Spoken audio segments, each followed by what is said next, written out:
Absolutely. I think, my focus has been very much to back Indians. And I see that as a growing trend, and I think this will continue too. So, part of the reason, so, when I was mentioning we had the venture studio and started working with family offices and then something in the middle, my middle thing was I didn't want to create a cookie cutter VC where I was like, hey guys, I'm another VC who's doing B2B software and AI startups, right? Because all the LPs will say, well, there's guys who have been in the industry longer than I've been born, right? Why should we back you? So my thing was, how do I stand out, right? And again, this goes back to starting and focusing on people, the execution, the team, rather than the product itself. When you look at stuff like the Uber or DoorDash, right?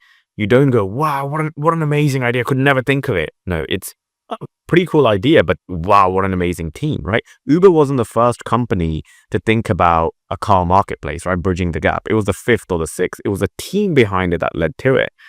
So that was sort of my thing. And when I sort of looked at which group or which cohort of people really sort of stand out, this was the Indian diaspora, right? When you look in the West, right, especially in UK, US, when you look at who's, number one in education, right? So the statistic is 38% of UK, US population on average have a bachelor's degree, whereas the Indian diaspora there has 81% of them have bachelor's degrees. So we're much more educated. Right. The second thing is average salary, right? Average household income. The average salary, again, UK, US, is around sort of $40,000.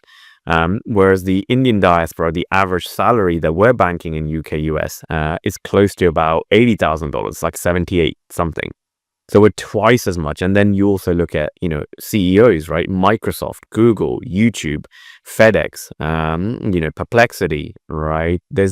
And there's tons more, right? I can go on for days, who are all of Indian origin. And then lastly, this was the report that I did, which got picked up by South Asian Herald and now Forbes as well, is in the last 15 years, there's been 181 unicorn founders of Indian descent or Indian origin in UK and US alone, making up almost 20% of all unicorns, whereas the population of the Indian diaspora is only 2%, right? So I think if NRIs in India are looking where to park their money, I think it's parking in Indians who are building outside of India as well.